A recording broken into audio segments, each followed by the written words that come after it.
విజయవాడ ప్రకాశం బ్యారేజ్లోకి పడవల కొట్టుకొచ్చి కౌంటర్ వెయిట్లను ఢీకొన్న ఘటనలో కుట్ర దాగి ఉందని, అది రుజువైతే దానికి బాధ్యులైన వారిపై దేశద్రోహం కేసు నమోదు చేస్తామని హోంమంత్రి వంగలపూడి అనిత స్పష్టం చేశారు. ప్రకాశం బ్యారేజ్ను ధ్వంసం చేయాలనే దుష్ట ఆలోచనతో కొన్ని శక్తులు పనిచేశాయనే అనుమానాలున్నాయన్నారు. విశాఖలో ప్రభుత్వ అతిథి గృహంలో నిర్వహించిన మీడియా సమావేశంలో మంత్రి మాట్లాడుతూ, ఉద్దండరాయనపాలెంలో ఉండాల్సిన బోట్లు అక్కడకు ఎందుకు వచ్చాయనేది ఒక అంశమైతే, వాటికి వైసీపీ పార్టీ రంగులు ఉండటం మరో కారణమన్నారు. ఒక్కొక్కటి 50 టన్నుల బరువు కలిగిన 5 బోట్లలో 3 బోట్లు ఒకటి నైలాన్ తాడుతో ముడిపెట్టి ఉన్నాయని బోట్లు యజమానులను గుర్తించారని, అయితే బోట్ల గురించి ఇప్పటి వరకు ఎవరు ఫిర్యాదు చేయకపోవడం అనుమానాలకు తావిస్తుందన్నారు. కౌంటర్ వెయిట్లకు కాకుండా బ్యారేజ్ స్తంభాలకు పడవలు ఢీకొట్టినట్లయితే పెను ప్రమాదం వాటిల్లి ఉండేదని మంత్రి పేర్కొన్నారు.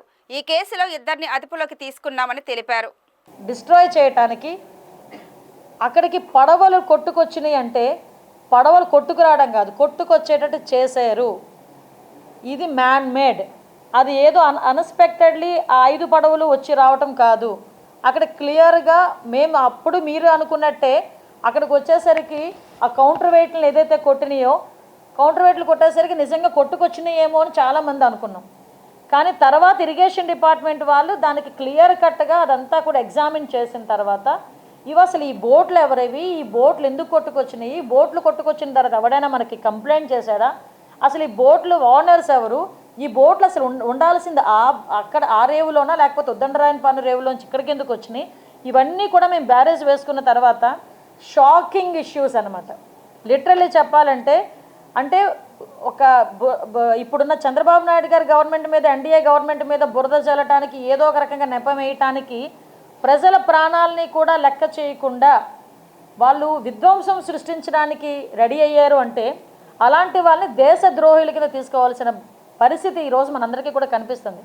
ఈరోజు మీ అందరితోని కూడా రాజకీయంగా మాట్లాడడం కాదు, ఒక్కసారి మేమే కాదు ప్రజలు కూడా ఆలోచించుకోవాల్సిన అవసరం ఉంది. ప్రజలు కూడా దీని గురించి చర్చించుకోవాల్సిన అవసరం ఉంది. ఎవరు ఇలాంటి మనకి ప్రజల్ని ఇబ్బంది పెట్టే పరిస్థితులు ఎవరు తీసుకొస్తున్నారు అనేది కూడా చర్చించుకోవాల్సిన అవసరం ఉంది. ఎవరైతే తలసిల రఘురామ్, ఆయన ఎమ్మెల్సీ, వైఎస్ఆర్సీపీ ఎమ్మెల్సీ, ఆయన ప్రోగ్రామ్ కోఆర్డినేటర్, మొత్తం తాడేపల్లి ఆ ఏరియా అంతటికీ కూడా ex chief minister Jaganmohan Reddy తాలూకా ప్రోగ్రామ్ కోఆర్డినేటర్, ఆయన తాలూకా బంధువులది ఈ బోట్. అదేవిధంగా నందిగాం సురేష్ ఎవరైతే ఉన్నారో ఎక్స్ ఎంపీ, అతని తాలూకా అనుచరులది ఈ బోట్స్.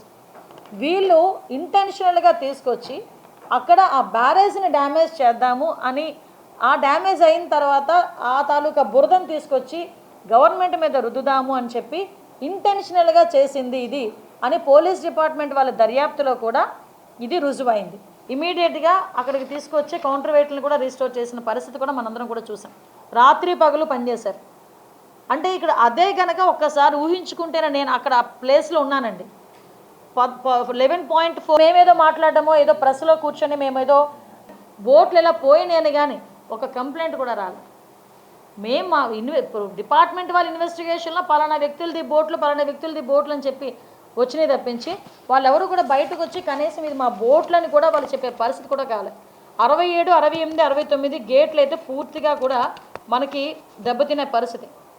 అంటే ఎంత విధ్వంసం చేయటానికి వీళ్ళు పూనుకున్నారో, వీళ్ళ తాలూకా నైజం ఎలా ఉందో ఒకసారి ఆలోచన చేసుకోవాలి.